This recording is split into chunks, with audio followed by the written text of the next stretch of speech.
And we're back with another episode of the Lakers Fast Break podcast. It's Gerald Glassford coming right back at you here from Lakers Fast Break, Pop Culture Cosmos, where we cover the latest news and trends in pop culture each and every week, twice a week, wherever you get your podcast. Stay tuned for this weekend's PCC Multiverse because the Pop Culture Cosmos, we're going to get everything going on there because not only will I talk about CES, I will drop my best of 2024 in pop culture and season two debuts of Severance. Oh, yes, on Apple TV Plus. I cannot wait for Severance.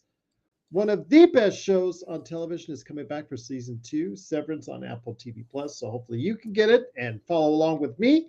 We'll go ahead and talk about that on Fridays. PC Multiverse on the Pop Culture Cosmos channels, wherever you get your podcasts. Also, as well, Inside Sports, Fantasy football. Go ahead and check out our thoughts on the playoffs. Also, as well, of course, Joe Soros here. He has got some money invested in the indie fighting game of the year.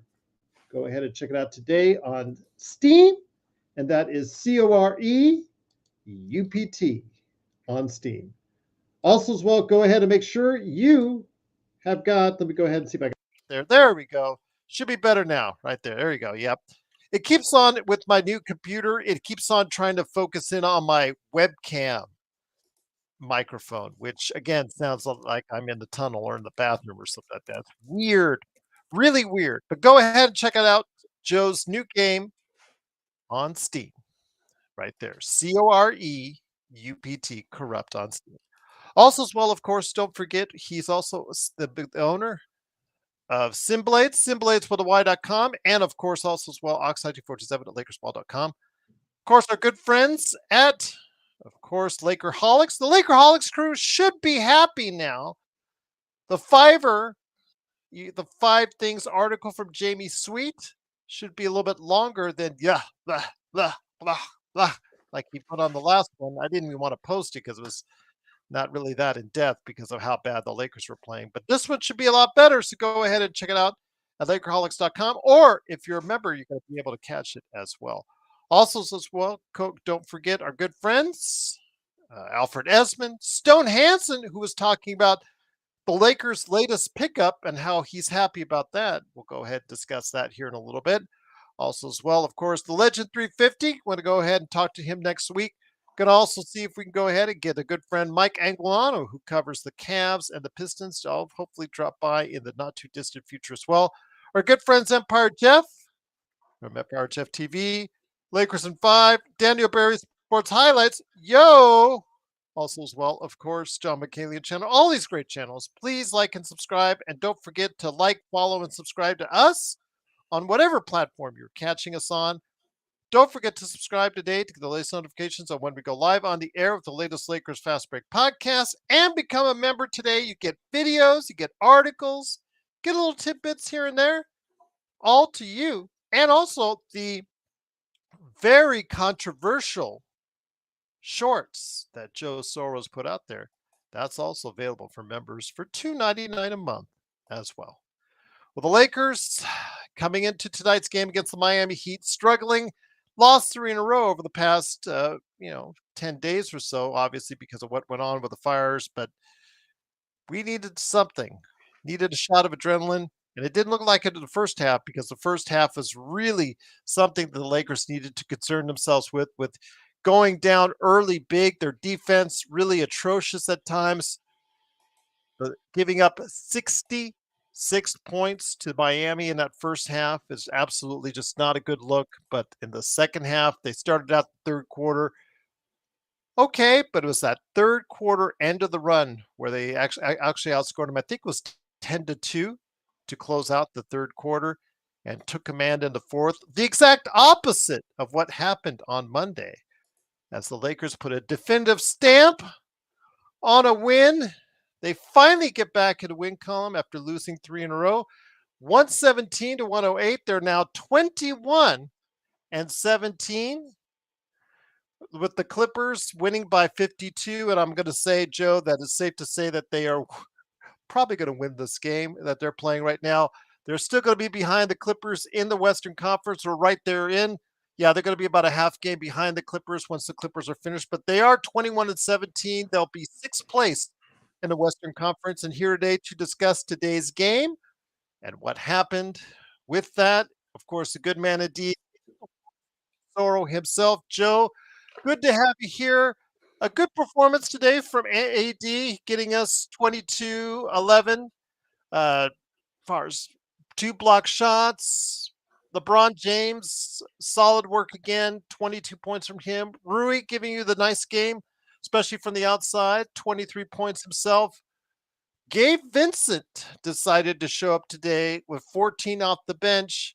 Nothing really eye pops at you when you look at the stats or when you saw today's game. It just shows that in the second half, the Lakers basically something we've talked about JJ in that second half, getting out coached time in and time out. Today, I think he deserves a little bit of credit for what he did to help this team get a better second half going and ultimately the win. I'll try to keep it more basic than that. I think a lot of the reasons why the Lakers were struggling in the first half, at least on the scoreboard, was Tyler Hero was looking like Steph Curry in 2017. He was hitting shots that I was like, all right, well, if this is what's going to happen here, then there's going to be a problem.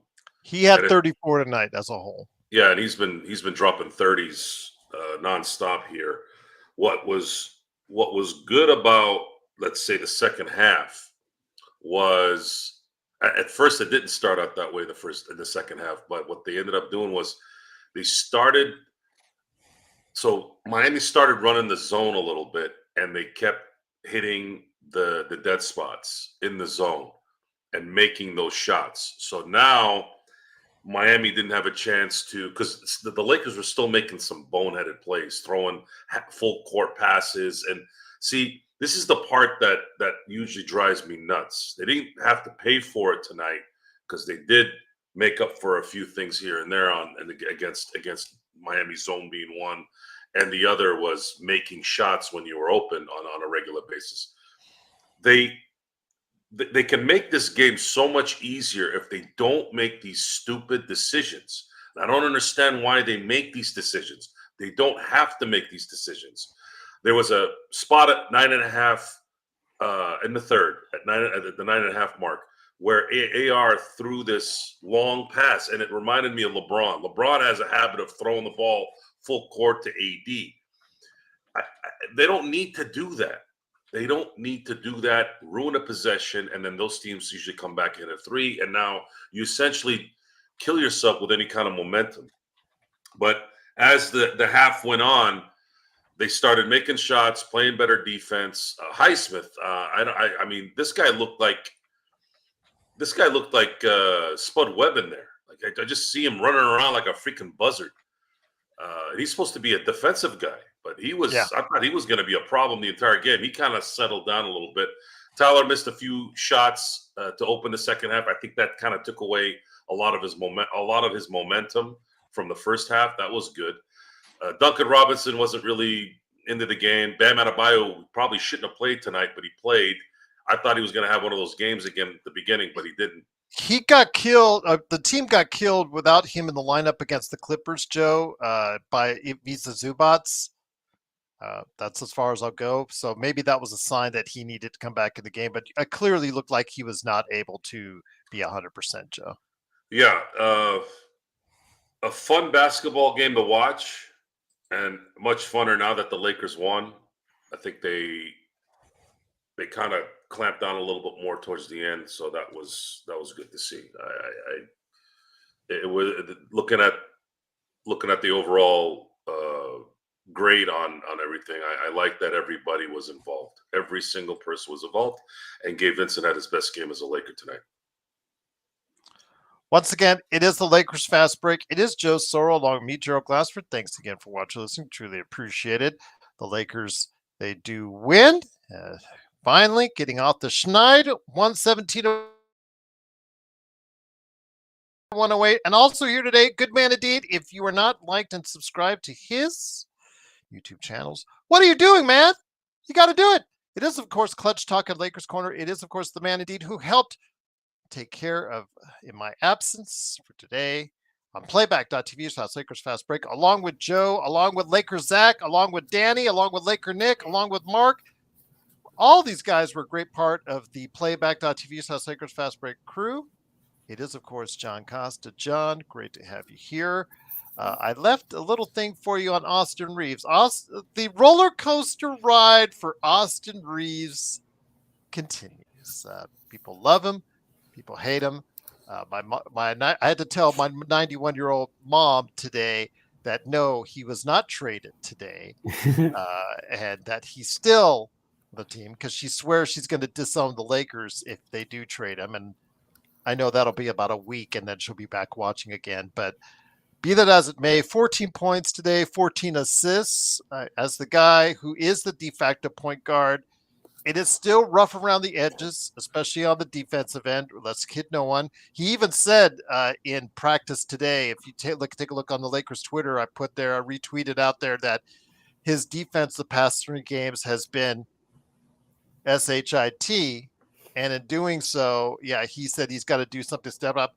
It wasn't a huge leap up in defense for him, but that zone and the things that JJ implemented, especially in that second half, kind of helped out and alleviated a lot of what the Lakers couldn't do and allowed them to do a nice run to close out the third quarter and get them in a viable position to close out the game strong, John. Yes, and very good to be here, man. What's up, everybody here in the chat? Glad the Lakers were able to lose this. To snap this 3-game losing streak, and it's really funny because this is kind of how we ended the stream. We said this game was like literally the polar opposite of last game. Last game was also a tale of 2 halves, but instead we got blown out in the second half and outplayed them in the first half. This game, polar opposite, right? We had a great second half, and I wouldn't even say we had a terrible first half. We just had a really bad second quarter, like a really, really bad second quarter, because all first half they were running that zone. And first quarter, we were able to stay in it. I believe the score at the end of the first was 38-34. So we were still in it. But it was right when that second quarter started that the zone really just cooked us. They were just like, all right, well, shit, if it ain't broke, don't fix it. And our shot was not going in at all. So they kept running the zone. We couldn't do nothing about it. They ran off, I believe it was like a 10, I believe it was like a 10-0 run. And then Lakers started the third quarter. We come off on a 7-0 run of our own, end the third quarter on a 10-0 run, start the fourth quarter on a 9-0 run. And that's what essentially, gets us the win in this game. So, one thing I did want to say, though, is, Gerald, you said that when you look at the box score, I guess nothing really jumps out at you. I agree. Like, no. nobody had a big game, but I could speak I think I can speak for all of us. You guys let me know if you disagree, but I don't know the last time I've seen a evenly scoring game. Like, Rui had the 23. Distribution was very well even. Yeah. There you go. That's a better way to put it. Like, Rui had 23, Bron had 22, AD had 22, Max Christie had 16, Reeves had 14 and 14 assists. Gabe Vincent had 14. I'll be honest. Most games like this, if we're getting a contribution, it's probably going to be from the starting 5, but realistically, probably just 3 out of that starting 5.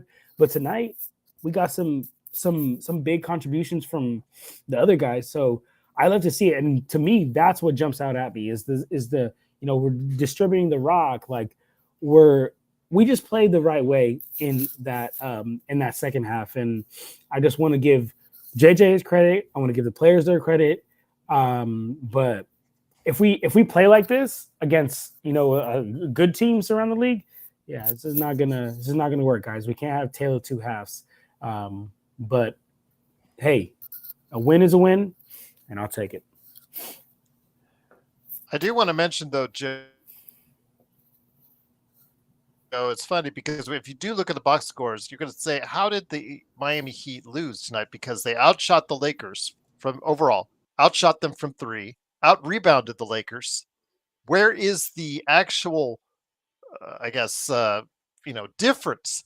And the one place I can tell you that it is is the total turnovers, as the Heat turned over 20 times to the Lakers 7 on total turnovers.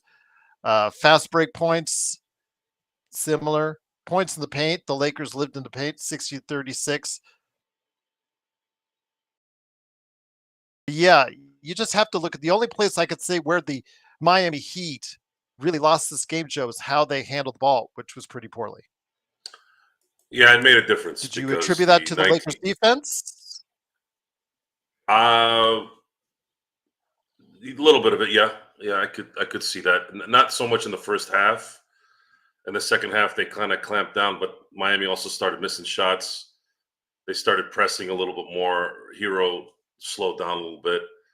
This was about an evenly contested game as you can get, and the turnovers and the points that the Lakers got in those turnovers was likely the difference. I can't see the stat on that. I have to look for it once I'm on idle here, but that is the difference in the game, because other than that, they were pretty much It was identical. 23-7, by the Yeah, way. Lakers outscored them on points off of turnovers. yeah. So 23-7. That's plus 16. 16. The Lakers won by 9. So more than Oh, more than more than what they even needed. But when you look at the shooting in the first half, it was really, really lopsided. It was ridiculously lopsided. There wasn't really too many foul calls in the game. They each got 15 and 14, I think, from the free throw line. So that didn't play yeah. a factor. It was actually a good NBA game. I don't think there's any barometer that we can set here for the Lakers. They played a team that's missing their number one guy because he's disgruntled. They probably are more even in terms of basketball than we would want them to be. You would think a team with LeBron and AD on it, they'd be a little bit better, but they are a Miami Heat team that competes, and you're always going to get these kind of games usually. But I don't know how to look at Rui and Austin and Max after this. This is one of those games where Rui played well, and that's his mo. He plays really well in certain games, and then in other games he plays average. Gabe Vincent had a good game today, the best game that I've seen him play as a Laker. I don't know how he's going to play in the next game either. Reeves is handling the ball more and turning the ball over and making some stupid decisions. He needs to cut down on those full court passes. He needs to stop doing that. This is what I'm telling you about LeBron. LeBron is the leader of this team. He's the number one on this team. When he makes those type of decisions, it resonates around the team. Somehow, JJ Redick needs to stop this from happening. They'll waste about 3 or 4 passes like that a game. That could be the game when you do those type of things, even if it's in the second quarter. I don't know. I don't know if it doesn't seem like they clean these things up, and then the opposing team might do the same things and kind of even it out, but you can't always depend on that. But an entertaining game nonetheless. It was nice seeing open shots go in. Connect is probably the only one that I saw that was really, really struggling, but you could tell it's a confidence thing. He needs to get to the basket a little bit more, maybe an easy dunk. I know he got the foul call on that one shot before the end of the quarter, hit both free throws, but his confidence is pretty low right now. I'd like to see somehow, some way, maybe when the Lakers are up 12 or 14, something like that in a game in the next few weeks, where you can really start running some sets for him to see if you can get him to start hitting some shots again. Let me ask you this, John. When it comes right down to it, the Lakers do find themselves, right back in the middle of things. Again, up and down we go. Lose 3 here, win 3 there. It seems like the Lakers are not finding any consistency outside of that 10-4 run to start the season. They're just finding consistency at any point in time. It's really been hard for them. But one of the things I wanted to say is because their roster has just been so inconsistent. Joe has talked about Connect, who not too long ago was scoring 20, 37 points, doing so great. And now he's obviously struggling at this point, barely scoring 2 points a game at this point in time. You've got Gabe Vincent, who 14 points is his biggest output of the year. You got Max Christie playing well now, but previous game on Monday, he was really outclassed by the San Antonio Spurs. So finding consistency has been really hard for this team, John. I know that you know they're searching for all kinds of answers. We'll talk about the Nick Richards trade here in a bit because I know that some people we had talked about him on the show before. The latest addition for the Lakers is a guy named Trey Jameson, who was pretty much an end of the bench guy for I think it was New Orleans. 6'11", about 260, about 5 points and 4 rebounds a game in his NBA career. I don't know what he's going to bring, but I know that Quincy Olivari is now on. He's pretty much a free agent because he was waived by the team. I don't know if that was the right move or the wrong move. I mean, that's Quincy Olivari was someone that was a big favorite of our crowd. But your thoughts? Could Trey Jameson see some time with the Lakers? I mean, at that backup position, I wouldn't be necessarily opposed to it just because we have Hayes there, and sometimes Hayes is absolutely unbearable. So, you miss every shot you don't take, give it a shot. But shout out Trey though, because I actually met him. I met him in Las Vegas Summer League this last year. Great guy. Nice. Sorry, not last year, the year before last year. Great guy. Great dude. So glad to see him here on the Lakers rocking out with us. And about Dalton Connect, I think the best way to sum it up is Nick T said it best. I mean, you said it best too, Gerald. He just lost his confidence, man. Like he just lost his confidence. And I don't even fully put that on him. I partially put that on JJ Redick because, one of the things that I said when Dalton Connect got drafted, I was like, man, like this is such a good place for him to get drafted to. He's a 6'4", 6'5" guard who can shoot. That's literally what JJ Redick was. Like JJ Redick. Remember when they were drafting him? They said they were JJ was supposedly drafting up plays for him already and all that. And right? how exactly. the times have changed. Thank you, Gerald. How have the times changed? Because to me, it's like, all right, he played 13 minutes tonight and got up 4 shots from the field and 4 threes. In my opinion, that's just not enough. Like that's not enough looks. Like in my opinion, JJ Redick has to have pin down set for him. He has to have some curl action set for him. He has to have shots where he catches the ball right in his spot, right in that pocket, and boom, shoots it. Because you know what, guys? I've said this so many times on this show, and I'm going to say it again. There is one freaking way to get a basketball player going. You know what the best way to get a basketball player going is? Let him see the ball go through the hoop. Let him make a shot, even a free throw. All great players say, if you're struggling from the field, get to the line. You'll see the ball go through the hoop. Changes your whole game. I don't know what it is about it. It's something that's like psychological. It happens to me when I hoop too. And I blame JJ because JJ, you have to put Dalton in the positions to succeed. So he sees the ball go through the hoop, catch a little bit of rhythm, and then you can just have him be an in rhythm type player. You can't catch rhythm sitting in a corner. Like you just can't do it. So like I said, I blame Dalton for, a little bit. He has to take a little bit of that blame. It's not 100% on JJ because if you out there, make it happen, but also got to put a little bit of that blame on JJ because he's not drawing up the right plays for him. But that's the biggest thing I'd say with that. One thing I would do if I was coaching the Lakers, I would take him aside, and just see his games that worked for him. The games where he was in the 20s and the 37-point game. What worked there that isn't working now? Find out exactly, is there something that they're doing wrong? Is there something, or is he going through screens in a different fashion? Are they setting up different plays than what they were doing before? Find out what went so right for him to get the 37 points, or at least I'm not asking for 37 points again. I'm just asking for him to have that kind of confidence in himself to get him back to where he can be a productive player for the Lakers, Joe. And obviously it's something that we need because, again, we got through the victory tonight. Absolutely a great performance from the starting group again. But outside of a banner game by Gabe Vincent for him, 14 points, really the bench, they're just not giving the Lakers enough to help them win consistently, Joe. Well, there's really no structure. There's no system really, and usually LeBron-led teams don't. It's very Peyton Manning like. I've used that analogy before in other shows.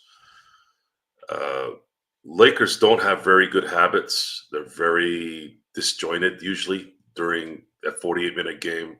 A lot of times they look like they're just playing street ball. It's hard to do that for someone who's a rookie, who's trying to come into his own, who's struggling on one side of the ball already. When there's no structure, it's very hard to just send somebody out there and say, "Hey, look, do whatever you can." It doesn't usually work like that for rookies. He is not going to be a bust, folks. He will not be a bust. He's too talented to be a bust. However, the Lakers' lack of structure is going to make it much longer for him to develop. If he can't shoot, then his priorities need to be, setting screens and getting back on defense. But a lot of times shooters are not really about that, especially when they're playing what now? It's looking like, was it 38 games? I mean, that's pretty much the total amount of games that he played per year at Tennessee, right? Pretty much right around that number, if not more. You all got to understand, man, there's a difference between 35 games a year in a 6-month span versus 82 games. And he's not a freakish athlete. He's very athletic. Don't get me wrong. He's very athletic, but he's not, the freakish athletes, the guys like Anthony Edwards and heck, even Highsmith today, guys like that. Those guys can make up a lot of ground because they have this elite athleticism. He's not that guy, so he can't have that work for him when he's not hitting his shot. But he definitely needs to have some. He definitely needs to have some plays run for him so he can get into a rhythm. And they had a play earlier in the game where it was within rhythm. He did get a shot off. He did get separation. He got good height on the. Actually, I didn't think he got good height on his jump shot, but it was there, and he missed. And then, of course, you're not going to really depend on if you're LeBron and AD and the guys. You're like, now you're hesitant in doing it again because you're already kind of batting back and forth with Miami, and you didn't know, if you're going to lose it. For a while there, it looked like they were. They were down. What was it, 14 at the half? This was looking like a normal Laker game. I had no feeling after the half that they were going to win this, but they did come together in the end and make it work. And but yeah, he's got to work on the game. He's got to do the little things and try to adapt the best he can with this setup that he's in right now, and hopefully down the road he'll be a benefit and get his shot back a little bit and his confidence. Just want to let you all know I'm going to be bouncing here in a minute. I had some prior engagement that I got to go to here, even though it's late. But again, Lakers played well in the second half. Good for them, and hopefully they continue the focus in the second half in the next few games. Prior engagement, eh? Joe, busy man. No, that's not where I'm going. A lucky lady, Joe. I'm a married man, folks. I don't go out at night perusing. Okay. Yeah. All So right. have a good night, everyone. I'll see you guys on the next one. All right, Joe. You got it. Brother. Thanks, Take care, Joe. guys. Truly appreciate it. Once again, it's Joe Sorrell. Please go ahead. Support him today at LakersBall.com. It's Oxide 47, of course, his game. The indie fighting game of the year, Corrupt, C-O-R-E-U-P-T, on Steam. And, of course, his own company, if you want a new lawn transformed into something much more magical than it is today, go ahead and head on over to Synblades. Synblades with a Y.com. Well, I guess it's just you and I, John. Yes, Not it too is. shabby at all, my friend. I feel blessed. And once again, the Lakers, they have won. Yes, they're finally off the schneid, 117-108. With the Clippers winning by 100, John. Fucking crazy. Insane. I'm not. I think I'm kidding, and I'm not really, because I think it was 60 the last time I checked in the fourth quarter over Brooklyn. That is okay. You want to know what a team that is tanking looks like? Watch this game. No Cam Johnson, no D'Angelo Russell. They're just going at it. Absolutely. They're up by 60. So with that, the Lakers, again, a good day to go ahead and have the win, because both Dallas and Denver lost tonight. Houston, man, Houston is just on a roll. Right now, they're playing at a level that's probably better than anyone outside of OKC in the Western Conference. I thought Denver was last night when I talked about them, but Houston just went in there in Denver tonight, John, and thumped them pretty good. And Dallas, they just got, I think, Kyrie back. I don't know if he played tonight against New Orleans, but yeah, New Orleans actually with the upset no Kyrie tonight in the lineup. So yeah, 119-116, they lose there. That gives the Lakers the chance now to start getting back some of what they lost in the past 3 games. They can piece together some wins.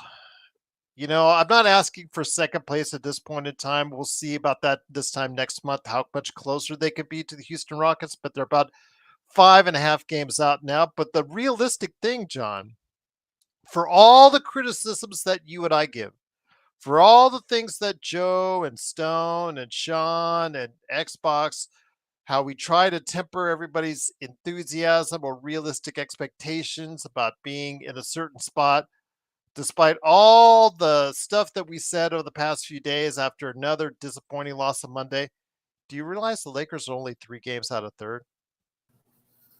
I mean, the West is jumbled up, so I mean, I'll give us credit, but the West is extremely jumbled up. So I mean, let me pull up the standings, because I'm sure there's Robert Wheeler may be right after all, because he predicted top 4 by the end of the year, so he may be right after all. Let's see. There's a 2-game difference between second and third, and then between Lakers are 3.5 out from Memphis right now, just to let you know, for third place in the Western Conference. Yeah, we are. Yeah, I mean, hey, shout out Robert Wheeler and credit to us, but the West is extremely jumbled up. I would love it if we could finish as a top 6, but I don't. Conversely, though, John, if we lose 3 games again, there it is, Gerald. We'll be in 12th place, looking up at the Western Conference. It's just that tenuous right now. So, with that, the Lakers have to string together some victories, and in doing so, John, they have to find some consistency. That's been the major thing I've noticed this year. Is beyond LeBron and AD, they're just not finding consistency. I mean, Austin has provided at times, but even he has gone through some rough patches. What do you do if you're JJ? I mean, today you look like a genius because of how you got this team to come out of the locker room down double digits and was able to focus on being more competitive and actually going on that run at the end of the third quarter that pretty much decided the game. What do you do if you're JJ to try and get some more consistency out of this team? Because if they go on a run, that could be really good for the Lakers' positioning. Conversely, if it gets really bad, even if it's 3-4 game losing streak, they can find themselves looking up at the play-in. Yes, and I want to give some credit to John Visos. I don't know how to pronounce his last name, but that's Aussie. That's Aussie on our got you. Okay, what's up? Sorry, Facebook, Aussie. Yes. I didn't know that was your. Okay, bet. So shout out Aussie, because I agree. I think that even if what I'm saying, luck falls in our place and we end up finishing as a 3rd seed, I still don't think it would really truly mean anything, because that wouldn't really show the performance of this team, and we wouldn't really be a true 3rd seed. We'd have lucked up and stumbled in that spot, and then if we fuck around and play, let's see, who's the 6th seed? I guess we're the 6th seed, but we are the 6th seed right now, because the Clippers are about ready to win because they're leading by 90. So yes, they're going to move up to 5th place, a half game ahead of the Lakers. Okay. But I mean, shoot. I mean, yeah. So let's say we finish at that third seed, just exactly what Ozzy said. I don't believe that we would be able to beat a 6 seed, depending on who it is. But I mean, I'm just be honest with you guys right here. Okay, look, I don't see us. Of course, I don't see us beating OKC. I don't see us beating the Nuggets. I don't see us beating the Timberwolves. I don't see us beating the healthy Mavs. Clippers might be tough. Rockets, I want to give us credit for, but the way they've been playing, man, they've only took 12 losses all year long. I mean, they're insanely well coached. They players understand their role. And I know playoff basketball and regular season basketball, two different things. A lot of the times with these young teams, what happens is, they're rolling in the regular season and they don't really realize how much basketball is going to change in the playoffs. And then basketball changes in the playoffs and, they're kind of sitting there caught red-handed or whatnot. But I just fear getting up and down the court with that team, because that team is so young and fast and hungry, and we are relying on a 40-year-old Bron and an injury-prone Anthony Davis. So I don't know how I feel about that. So long story short, Aussie, great point. Even if we do finish at that third seed, I don't think we're a true third seed. Let me ask you this. Earlier today in the NBA, there was a trade. A player, and again, this may speak more of the Charlotte Hornets front office than anything. A player I was talking about why would you trade someone, even if he's your backup center, who is very productive? You have him on an extremely team-friendly contract. Yeah, why would you trade that guy? Because he's only earning $5 million and has a $5 million team option that needs to be picked up by near the end of June. I just looked at it. So with that the case, Nick Richards was traded today for Josh Okogie of the Phoenix Suns. One second round pick went with Josh Okogie, and 3 second round picks went with Josh Okogie, and 1 second round pick went with Nick Richards. And when you look at it on the surface, the only thing that's valuable in that trade, really, for Charlotte was the later picks in 30 and 31, I believe. It is a Denver and a Phoenix second rounder. You're gambling on Jokic, that era being gone by that time, and then whatever being happening in Phoenix at that time. So I don't know, my friend. Nick Richards is someone who does have some potential, some intrigue. I think Phoenix got themselves a steal. Even if he just becomes an adequate player as a starter for them, that's a big win over Jokic for them.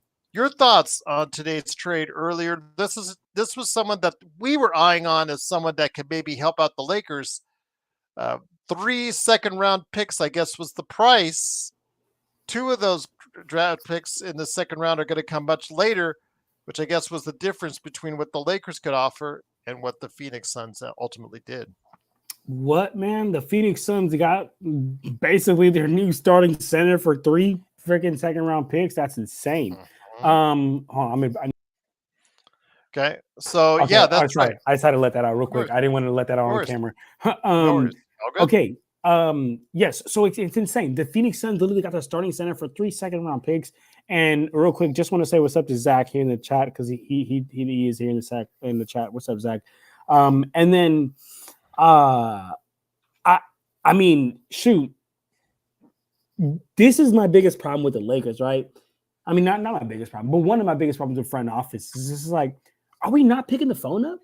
Like, are we not picking the phone up to make, like, are we not trying? You know what? I'm going to give you a great analogy right here, Gerald. I work in sales, okay? I work in sales. So I'm a big proponent of you miss every shot you don't take. There have been so many customers that I have reached out to that I'm like, oh man, like from the looks of it, from, their account makeup, I don't think that, I don't think they'd be a good, a good buy. I don't think they'd be a good prospect. And then, fuck you, just reach out, send an email, send a call. Boom. ends up being one of my top deals this quarter. And in the kind of, not to bring my job into this, but it's kind of like, Rob, like, are you not asking around? Like, if I was a GM, and I know I'm not a GM, but if I was a GM, every single day, I am working to improve this team every single day. And granted, I'm not letting the players know I'm trying to trade their ass, but everybody on the chopping block for us to make this team better, especially when you're in a position like this where you have a 40-year-old Bron and you're just trying to maximize that window. And Goose said, I need some sleep. Yeah, but I've been chasing my daughter around all day, and then my girl made life hard for me when she got home.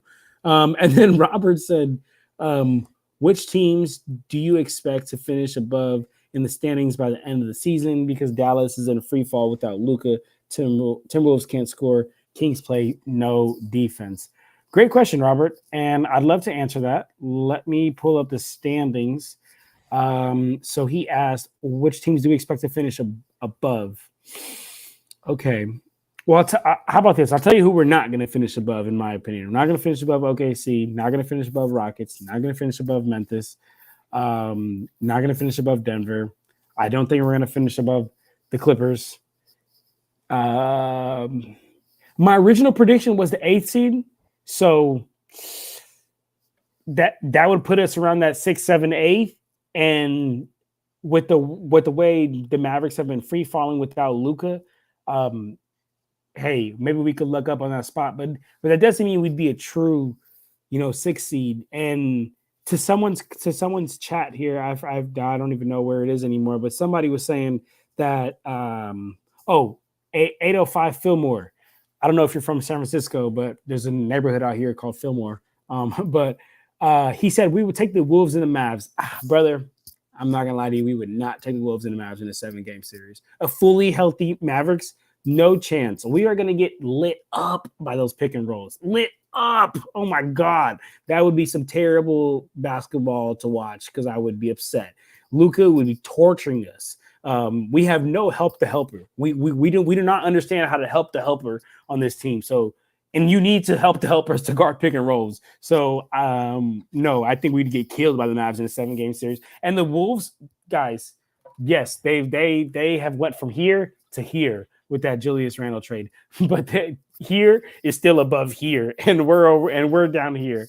So that's what I'll say with that. But yeah, besides that, that's all I'll say. I think it's for now, unless somebody wants to say something in the chat. Yeah, I mean, with what the Lakers, I guess, obviously could offer, apparently was enough, but or like you said, did actually Rob even try? I know Nick Richards had some. Again, I just don't understand the logic from it. From Charlotte's point of view, you give up a young center. Well, he's actually 27, so he's getting into his prime. But still, on a $5 million contract as a backup center, those things are hard to come by that actually do produce for you. So, again, still, we'll see how that works out for them in the early 2030s as far as those 2 of the 3 second-round picks. The other is a second-round pick coming up next year. That's really not going to be, or this year, excuse me. That's later in the second round. So I don't think that's going to be very attractive for them. But yes, he was traded today.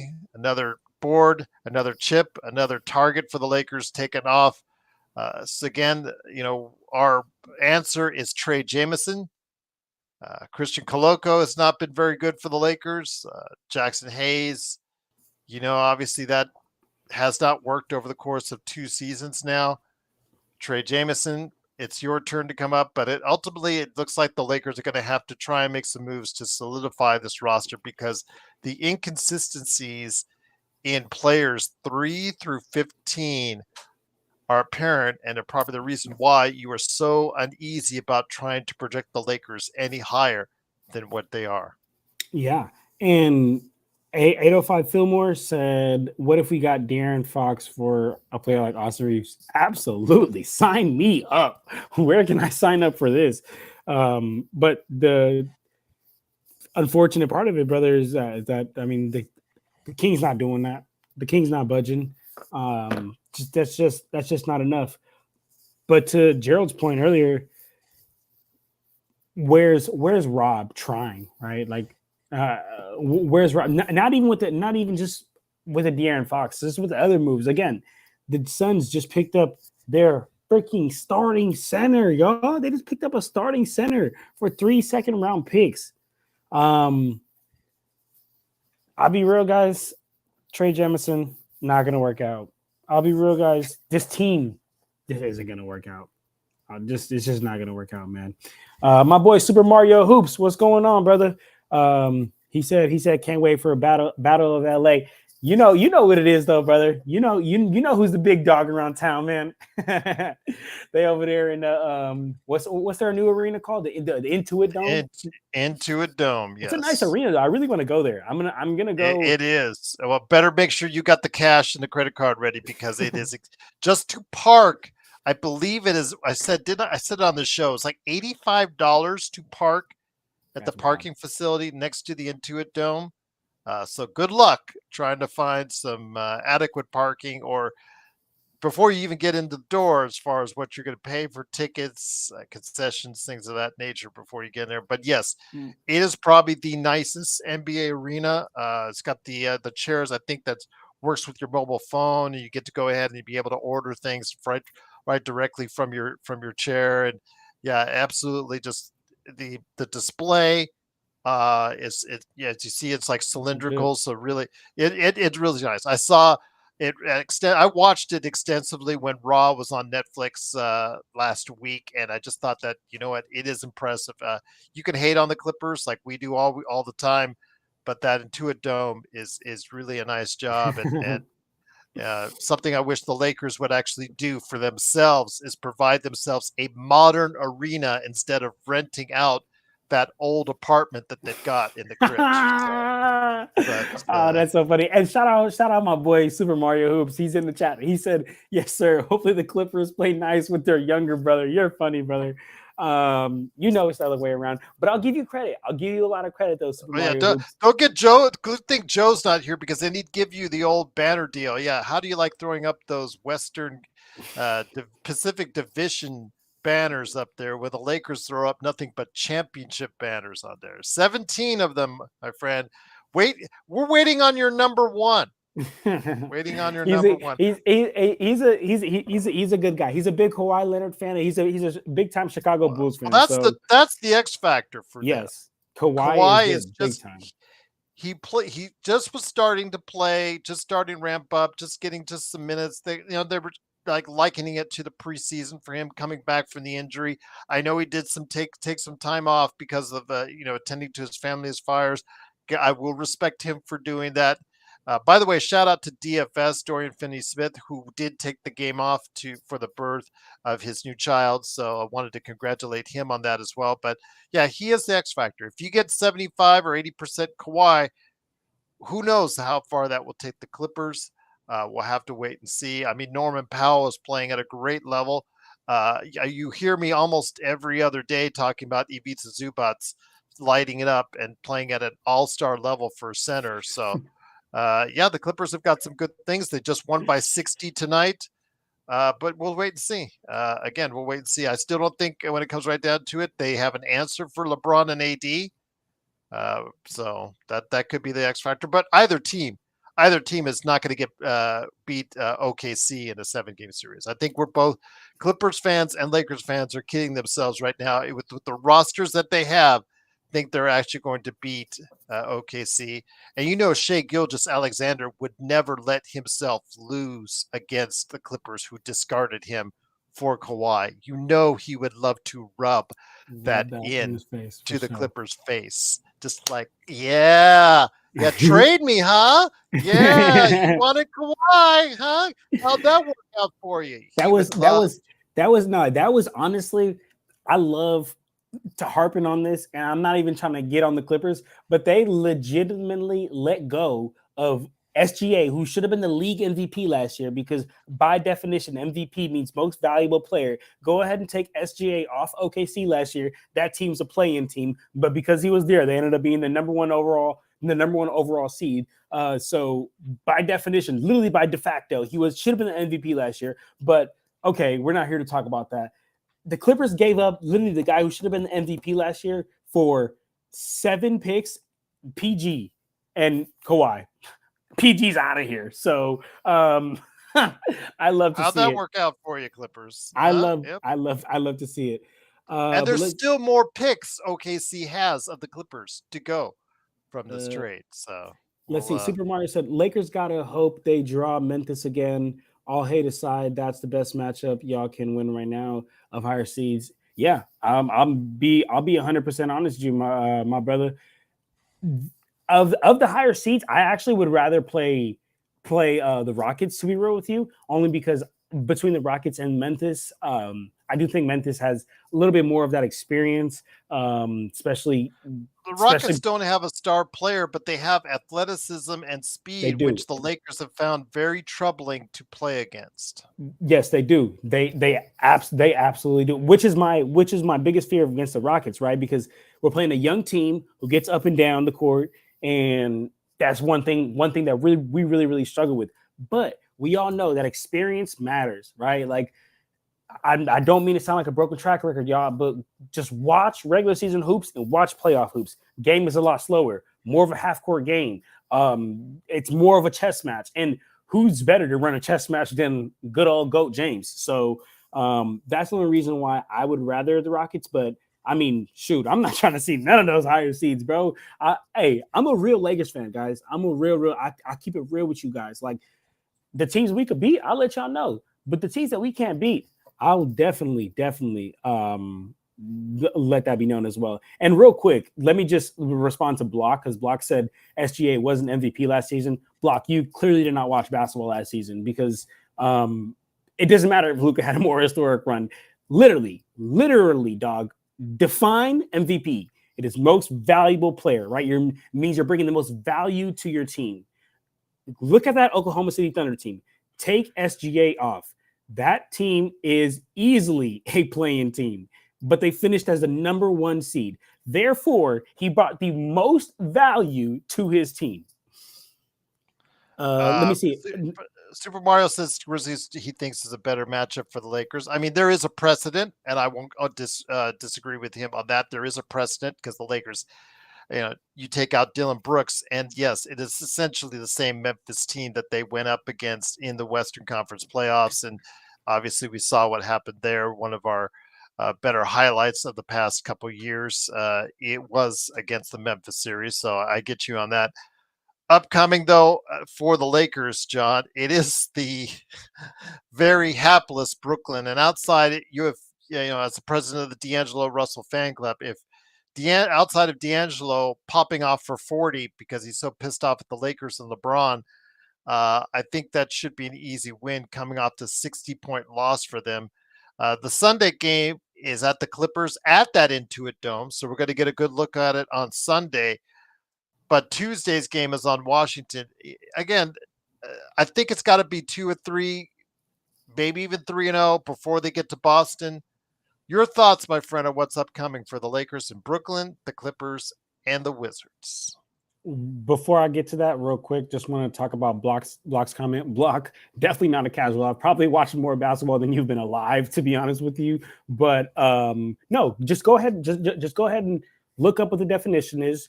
Go ahead and watch the season. And again, just simply remove him from the equation and watch them fall to the bottom of the league. So putting him in the equation that literally made them the best team in the entire league. So unless there was somebody that brought him higher than that, which unless there was a 0 seed, which there wasn't, brother. No, SGA was definitely and should have definitely been the MVP. But I'll just say this, but Jokic was the MVP last season. He was over Luka and SGA. He was. I will say this: the OKC Thunder shot better as a 3-point unit as a collective last year than they are this year. But SGA is having an outstanding season and should be right now one of the top 3 contenders again. I think it's because of last year was his first real year in that altitude space of the MVP. He was not going to win it no matter what kind of season he had. There's like a year of earn it to me, like Wembanyama.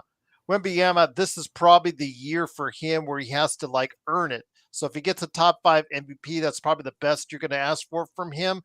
Next year or the year after is when you're going to start seeing him at that very top 3 as far as Victor Wembanyama, as far as in that MVP race or being thought of at that level. There's that period of time where SGA is like, okay, is this for real?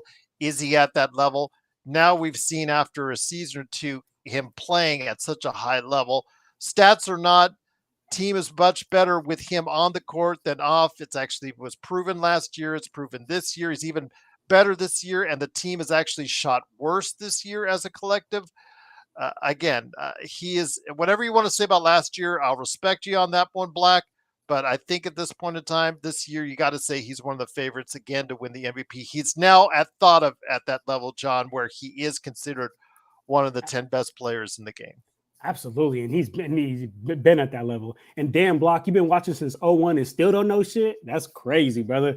But you but get anyway. all these guys that take shots at you, man. I mean, they take shots at Joe because of this. No, I mean, they always seem to take. Been watching basketball since 01 and still don't know nothing. That's crazy. But anyway, I guess we could just move on. I don't want to waste my time talking to a casual. But what we can talk about is the Lakers' upcoming schedule, because that's what you had asked me, Gerald. We got the Nets. Look, hey, they're in full tank mode. We just seen what the Clippers just did to them. Hopefully, we can handle business. And then, like my boy Garrett or AKA Super Mario Hoops had mentioned in the chat, we do got the Clippers on Sunday. Never know with that one, just because, like I said earlier in the stream. I don't discredit the Clippers. I do think that honestly, if we're not on our A game, they could easily beat, especially with a Kawhi Leonard. But both us and the Clippers have flaws which prevent us from both being right now considered at the top of the Western Conference. I think we both fan bases have to be realistic in that sense. Yeah, absolutely. I mean, us nor the Clippers are title contenders. So I mean, if y'all needed me to hear, if y'all wanted to hear me say that, there you go. Both us and the Clippers are not title contenders. I think I'm gonna be real with you guys. The only team I think that could realistically give Boston Celtics a real run for their money, and it's only because playoffs comes down to matchups, is the Denver Nuggets. I'm not gonna lie to you, the Denver Nuggets, and that was one of the teams that I said last year. I was like, man, they can match up probably better than anybody in the league, especially in the West, against the Celtics. And I was like, man, the Celtics dodged the bullet, not having to face that, in my opinion. He's not hurting the show. His takes are his own. And brother, there's a reason you're in the chat and I'm on stage, brother. Stay over there, gang. There's a reason I'm always on stage and you're always in the chat, brother. It's because you don't know you. I'm up here, gang. You down here, gang. But you're always welcome to jump on. Again, just email me, LakersFastBreak@yahoo.com. Come on, because you real tough behind that keyboard, gang. She ain't got none of that over here.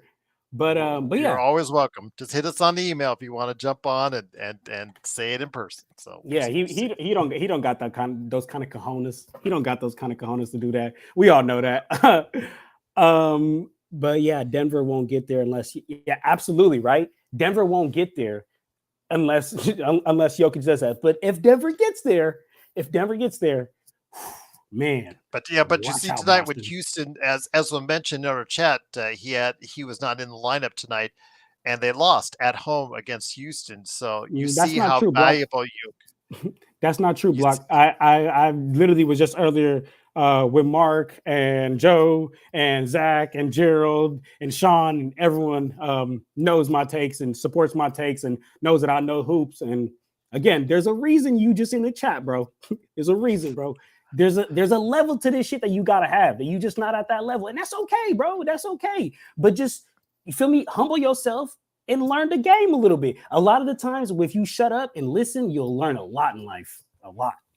Just want to give you that, because you say you old, right? Okay, well, old man's know. You have 2 ears for a reason and one mouth for a reason, brother. use these two a little bit more than this. Well, you're not even using this. You're using this right here, little scaredy cat. But I'm done. I'm done giving him light, Gerald. I just had to put the L Mans in his place. That's it. I just had to put the L Mans in his place. As long as he know he can't fuck with me, that's all good. Fair enough indeed. Once again, it is the Lakers winning. Yes, they did win tonight, 117 to 108. Zachary, on playback, you don't need to let us know in advance. When you show up, just go hit the invite on playback that you want to be invited to the stage. And if there's somebody on the stage already, they just let you right up anytime. So yeah, you're always good to come up. You already know, man. Anybody hey, is. CJ know I'm on playback. fire. Xbox know I'm cooking him. Yeah, come on, man. Yeah, hey, we all chill. It's just basketball, but I just like to let's just keep it know. civil, man. Come on, guys. It's all good. We can all have different takes, and that's what makes this show so special because we have panelists that have different takes. Laker Tom, I've known him for years, and he's always gives a different take than many of our panelists. And yet, you guys go ahead and are divisive on him. Joe, same way. Just want to go ahead and make sure. Just please be respectful. That's all we ask. We'll be respectful to you. You be respectful to us. That's all we ask. And then the comments, you're always welcome to go ahead and provide some. And I do try to answer back as soon as I can, whether it's after the show, whether it's on LakersFastBreak at yahoo.com. We just appreciate you watching and listening. And again, if you haven't yet subscribed, please do so. We're here over 300 days of year, and we're just truly glad to have you here. So before we head on out, post-game, you do need to email you, Zachary. Yes, post-game, you need to email. That one I need to know a little bit as far as if you're going to be on or during the show, if you want to jump on. I don't like to put the link out there for just, all then all the stuff gets crazy. So yeah, for post games, you do need to email me. Anyone out there, you need to email me if you want to jump on LakersFastBreak at yahoo.com. But if you want to jump on the stage on playback, yeah, just go ahead. Just jump on and playback. Come on now, Block. You see what Xbox talking about. You see what the chat talking about, Xbox. CJ said it too. Come on now, Block. There you go. JY says good win tonight, although I thought the role players show out at home games and the superstars show up on the road. Absolutely. LeBron, SMH. Yeah, I mean, it was kind of a subdued game again for LeBron. I mean, that's a little bit better than the last one, but I just feel, again, with him being 40 years old, you just don't know what you're going to get. Today, he shot well again, a little bit more active. Defensively, it's still hit or miss, very much a miss at times. But offensively, it looked a little bit better tonight. But the thing was, Monday, I was so upset, John, because he had only shot 11 times. He shot 70% from the floor, 66% from three on Monday's game, and just did not want to shoot very much at all. Today, a little bit more active, but he saw how it was flowing in the second half. And the thing that you didn't see in the fourth quarter was like, okay, it's LeBron trying to take over. It was more of a team effort tonight. And I think that's what I like the most about tonight's victory, John.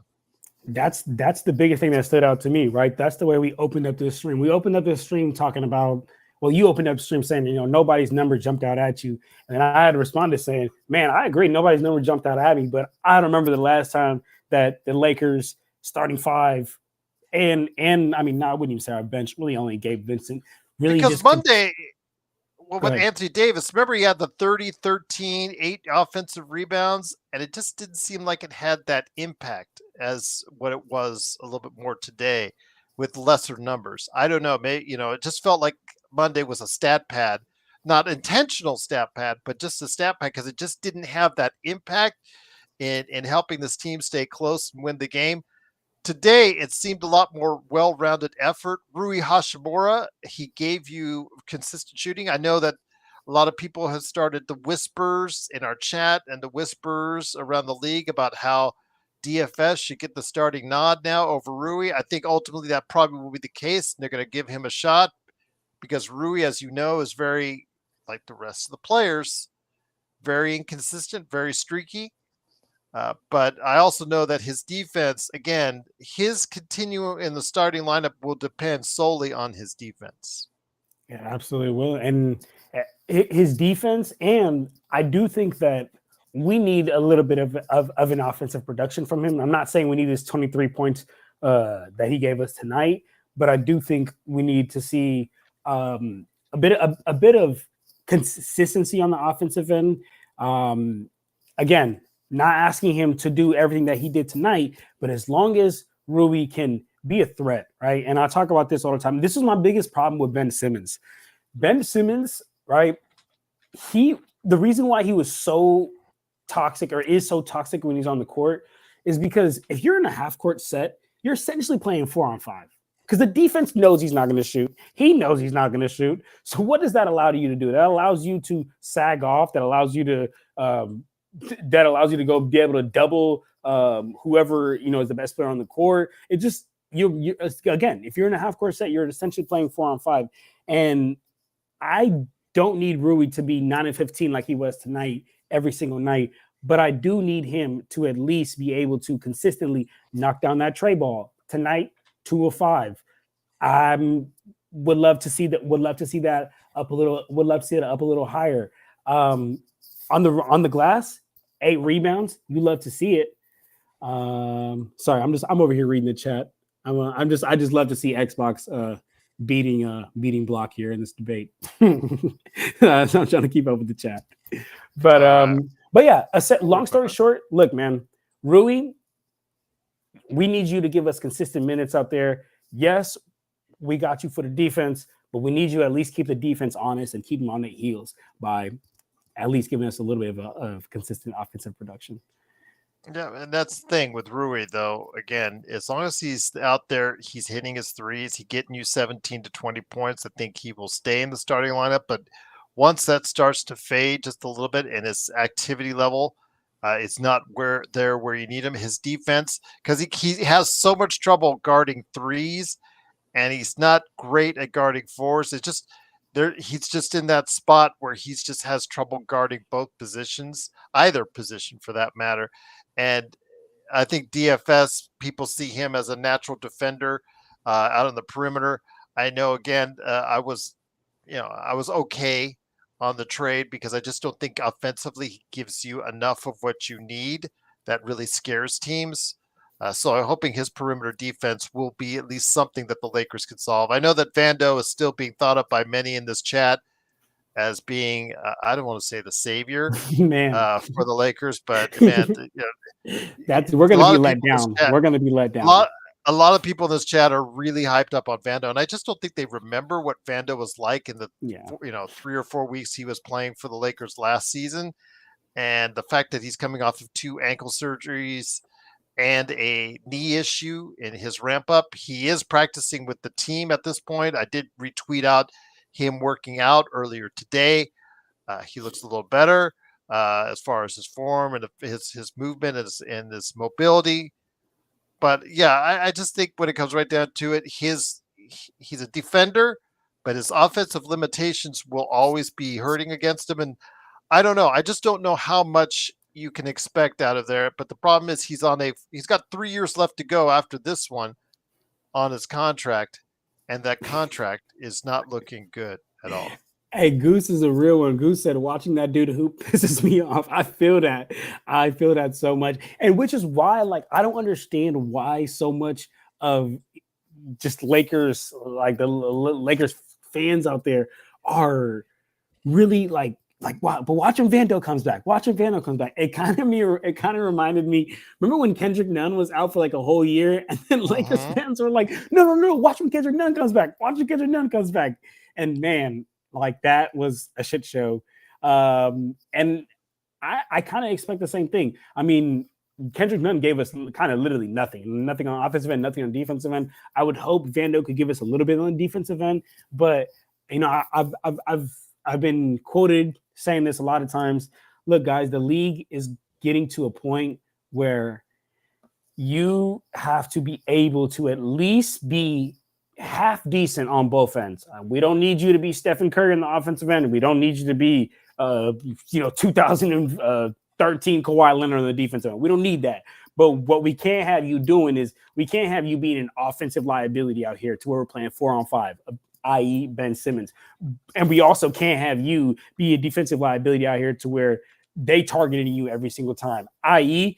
blocks guy, Luka Doncic, right? And I'm not even trying to get on Luka. Luka's my guy, but I mean, as great as Luka is offensively, what happened last year in the finals? He got targeted on the defensive end because he was the only dude who could not slide them puppies, who could not move his feet, and was a liability on the defensive end. What did the Celtics do? Every single time down court, give me that switch. Luka, come here. Luka, come here.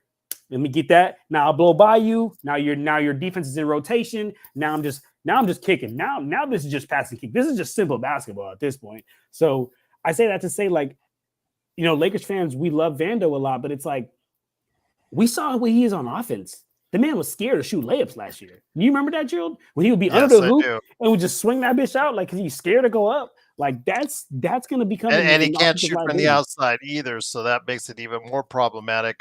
But the first 2 weeks he came back from the injury, he was absolutely horrid.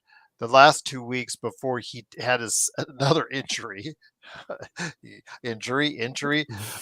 was that they put him in the dunker spot. The only smart thing I think that Ham did the entire season was put Vanderbilt in the dunker spot, and he did find some type of productivity there. But you know, Jamie and I have been going back and forth on this for quite some time in his ramp up to, you know, playing with the Lakers, which again I think will probably be around the corner.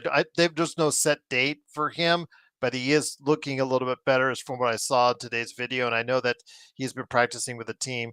You know, Jamie said, "Oh, I think he can take a next level. I think he can go a next level." And I'm like, "What, to a 6-point career score, to a 7?"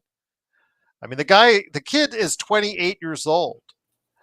He is who he is. That's who he is at 27, 28 years old. His 7th, 8th year in the league, you pretty much are who you are at that point in time. So I don't see him bursting out and becoming the microwave coming off the bench for the Lakers.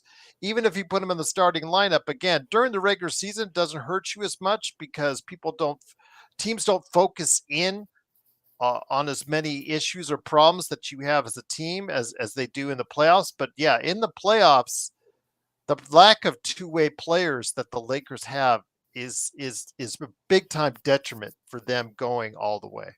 Yes. And Goose just said it. You said it perfect. LeBron drives to the paint. 3 seconds left, kicks to the corner to Vando, and it's just like immediately like, oh damn. Goose, okay, how about kicks to the corner and hits Cam Reddish or Gabe Vincent, unlike today. But yes, you know, it's been problematic, you know, because there is no one reliable. That's where we were hoping for Connect to become that reliable player to shoot from the corners, to be available in the corners. But yeah, his confidence, as Joe said, is just so shot right now. I don't know how he can get that back, but we'll have to wait and see. But again, it is, of course, the Lakers Fast Break. John, we're going to head on out, but before we do, you got to go ahead and give the cheap plug to Black and everyone else on why they should check out your great takes that Black absolutely loves on Lakers Corner and Clutch Talk. And I really do hope that Black is still here, because I want to say this one last thing right here and shout out Goose, because Goose had a great fucking comment, because Black was trying to hate. He's saying that all y'all are my cheerleaders. Ain't no cheerleaders. We just actually know basketball, unlike Black. But Goose said, no one in here has cheerleaders. We tend to keep it real. If you feel you're on the wrong side of things, it ain't because we're cheerleaders. It's because you're on the wrong side of things. So Black, understand that, brother. You down here, you don't know shit when it comes to this. So don't try to come at me. All right, don't do that, brother. But besides that, hey, I love everybody in this group chat, man. I'm in the group chat in the chat here in the video. And if you guys want to check me out, please do check out my work. I have 2 channels you can check me out at. I have Lakers Corner. Lakers Corner is on YouTube, on Instagram, on TikTok. TikTok's about to be shut down in a couple of days, so go follow me while you can on there. Gerald doesn't know what it is. Doesn't matter though. Yeah, I guess it matter doesn't mean, you know. Guess it doesn't matter that we were banned. Yes. And then the other channel you can check me out at is Clutch Talk. If you want to check it out on YouTube, it's on Instagram, it's Clutch Talk Pod, and that's just an NBA talk show. And on Instagram, my Lakers Corner is Lakers_corner. And since TikTok's going to be banned, then follow me on Instagram and subscribe to my YouTube channel. But besides that, great show. Great show indeed, and I truly appreciate both you and Joe being here. Once again, it is John Costa from Clutch Talk and Lakers Corner. I know Robert Wheeler's got a question. You got it. He knows he drops it right before we head out, so we're going to I hit love it. it. But to answer your question, Zach, the official thing, what they've been doing with Vanderbilt to practice with the South Bay team, he has to be optioned to South Bay. Yeah, I know they play under the same roof at the UCLA Health Center in El Segundo, but it's a formality.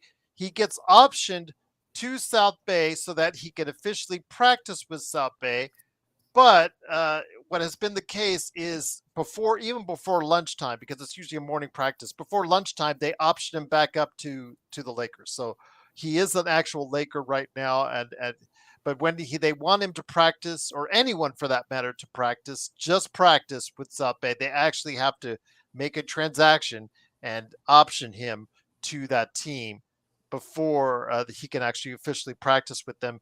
And then he gets optioned back up before, as soon as possible. So that's Hey, the Block. way. Hey, Block, Block, don't be a hater, bro. You ain't got shit going on. I got a channel that almost got 2K subscribers, and then I got another one that got 1.7K. Don't be a hater, Block. You ain't got shit going on in your life. You over here trying to hate. You've been watching basketball since 01 and still don't know shit. We got everybody in the chat. No, I'm right and no, you wrong. So it's okay, brother. It's okay to be wrong. Remember what I told you, bro. Ain't no cheerleaders. We just keep it real. And if we tell you you're wrong, it's because you're wrong. If you come Does on Joe here and look say, like a cheerleader to you? I'll ask you this, Black. Does Joe look like a cheerleader to you? man, And we I'll leave shouldn't it at even that. we shouldn't even look. This is what I'm gonna end with. Lions don't lose sleep over the opinion of sheep. You a sheep, Black. You a sheep. You a sheep. You a L-mans, bro. Come on, bro. Get up out of here. And we'll end it with Robert Wheeler's question. John and Gerald, do you think the Lakers played with more focus tonight because they know they lost to Miami 40 last time versus 2 nights ago against the Spurs, who they already beat twice in a row? Robert, I would have thought they would have played more focused because the community needed them on Monday to win because of what was going on. It is very hard to figure out. I think they played with more focus in that second half because remember, they were down by double digits in that first half. I think that whatever was said in that locker room, I think is what really would put this team back in perspective. And whatever JJ said or did, as far as the implementation of the zone or whatever he was doing as far as the corrections are concerned, that he did at halftime, we have been on him and on him about his mistakes as a rookie head coach, about how he's been continually burned and beat on the second half by experienced coaches. There's no more experienced coach than what's on the Miami Heat sideline, and he outdid him tonight. So I'm going to give credit to JJ tonight. Whatever he said or did at halftime to make the adjustments necessary got the job done tonight. So the focus should not have been any bigger tonight than it should have been on Monday, because Monday should have been the most focused this team had. The week off, and after what was going on with the Fires, they should have been focused and mentally prepared then, and they laid an egg on Monday. But today, they got it back in that second half. So that's my thoughts. John, your thoughts on that? I know you're still going back and forth in chat, but I want I'm to just go ahead laughing and because touch on Block is getting cooked in the chat right now. He's getting cooked by me and in the chat. That's crazy. But anyway, to Robert, my brother, I love Robert, man. He said, do you think the Lakers played more focus because of the loss to Miami last time? I mean, I do think that was a part of it because we got a 40 ball last time, but not even just that, y'all. I mean, the city of LA going through so much. We're on a 3-game losing streak. I mean, we had a bounce back at some point. Did we see how bad that really the fourth quarter, but the second half of that last game was? There's no way, that they don't come into this game with just the utmost fucking confidence and ready to go. So, hey, I'm glad there was no jersey retirement to make it No longer jersey or retirement. anything like that. It's just, again, it's just JJ and the guy and the crew finally figuring out what they needed to do to get it done. So yeah. And then Robert, for all we say, like we said earlier, I don't know if you were here or not. We said earlier, for all the stuff that John, myself, Joe, Sean, the Lakerholics crew, all the panelists say about how we realistically think the Lakers could be, they are 3.5 games out of third place in the Western Conference. So Robert, your prediction on a top 4 seed by the end of the season is viable indeed. It's just chat, the world's best Lakers chat room that's out there. Lakers Fast Break is roasting Black. He's getting John is took, loving but hey, deservingly so though. He don't know shit about basketball, so and don't nobody got a single ounce of respect for him, just like how Goose says. So shit, Block. As long as you can live with the fact that you've been watching hoops since '01 and still don't know shit, and nobody respect you. All right, brother, go on. I think it's just a harsh. Live your life. I think it's just a harsh still Team John straight up, man. Get SGA. this weak ass nigga Block out of here. Team John, yes, absolutely, Team John indeed. But yeah, the harsh statement on SGA, man. That kid, I think, has really made himself into a premier basketball player. And if you don't see that, you don't know like basketball.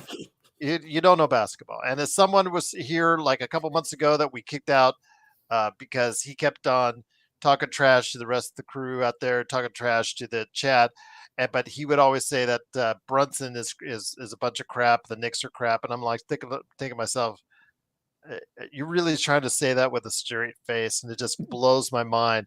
Come on, even if you don't like the player, you must respect their numbers and what they give to the game. I hate the Celtics. Absolutely hate the Celtics. Hate the Clippers. Hate the Clippers. But if you understand the fact that there are some good players on those teams, then you can obviously look at it from a different perspective indeed. But again, it is, of course, the Lakers Fast Break. Actually, Black, he's wide awake in Australia. It's the sun's up, so no it's going like to bed for him. 2:30, brother. Yeah, so what? Yeah, Black, I'm sorry, they're all ganging up on you. You just don't know shit, brother. Just stay in your lane, bro. That's it. Just stay in your lane. And remember, bro, like I'm gonna be honest, bro. Listen to what we're saying. Like Gerald has a lot of game. He knows basketball. I know basketball. Joe knows basketball. Sean knows basketball.